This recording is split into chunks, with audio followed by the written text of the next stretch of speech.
Greg Murphy produced what was described as the lap of the gods in 2003. Craig Lowes bettered it in 2010, and Fabian Coulthard set the new benchmark in 2014. And now Drive is out to set a new lap record for the Bathurst 1000. Except we're not exactly at the mecca of Australian motorsport. Welcome to Bathurst, not the mountain, but the island. If you've never heard of Bathurst Island before, it lies about 80 kilometres north of Darwin.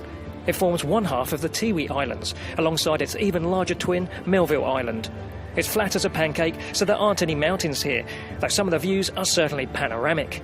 And our record attempt is all the more cunning, because in land size, Bathurst is exactly 1,000 square miles.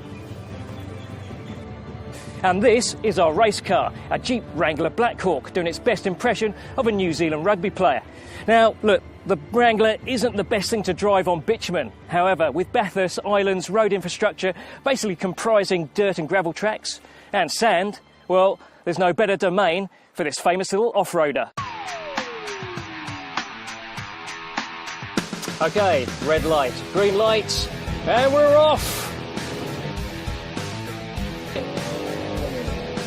OK, into Hell Corner. Try not to understeer out wide and onto Mountain Straight. OK, go on, got to bear with us here, we're having a bit of fun. I can tell you something, with these corrugations, it's relatively comfortable in the Jeep Wrangler. Can you imagine your car of the future, V8 supercar, with its stiff chassis on this? Probably fall apart. A lap of Mount Panorama is 6.2 kilometres. The Wrangler covered that distance in just under 5 minutes on Bathurst Island, though our overall circuit is going to take considerably longer, well beyond the endurance race's typical length. Like Bathurst, we do have to keep an eye out for the old roos. Even in a pretty solid Jeep Wrangler, I don't want to be meeting one of those. And just like the mountain, this Bathurst track can claim plenty of victims. A couple of advantages in the Wrangler's favour though. Thanks to the external spare wheel, we won't need to pit if we suffer a puncture. And if we slide into the gravel trap, or stunning sandy shoreline in this case, there's no getting beached. We just engage the Jeep's low-range gearing and crack on. Back on the dusty track, we head through dense rainforest that includes the occasional challenging tight downhill corner. Forest Elbow, anyone? And there are plenty of long straights where we can pretend we're flying down Conrod, even if our top speed rarely touches 3 figures with these surface conditions. The engine, we've got a 3.6 litre Pentastar V6, which sounds quite good when you rev it, quite a fruity note.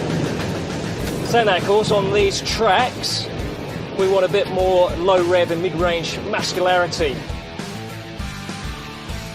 The engine produces 347 newton-metres of torque at 4,300. That doesn't sound too promising on paper. The important thing is that 90% of that torque is available from just 1,800 RPM and carries all the way to peak power at 6,350. Now, you wouldn't get this from Jamie Whincup on a hot lap, but here's a quick tour guide along the way. Bathurst Island was first sighted by Dutch navigators in 1705. That was a few centuries ago, but the island has been occupied by indigenous communities for some 7,000 years, since rising sea levels separated the Tiwi Islands from mainland Australia. Today, about 90% of the island's 2,500 population is still of Aboriginal descent. We ended up spending a whole day among the Tiwi people in Bathurst Island's main town of Warramayunga, or New U as the locals still know it. There has been a significant Catholic influence here since a mission was established back in 1911, while Aussie rules football is another religion in these parts. The remarkable friendliness of the people also ensures that Bathurst and Melville live up to their billing as the Islands of Smiles. We're grinning too because not only have we had a fantastic adventure in a lesser-known region of Australia, but we're also pretty confident that our special lap record isn't going to be beaten anytime soon.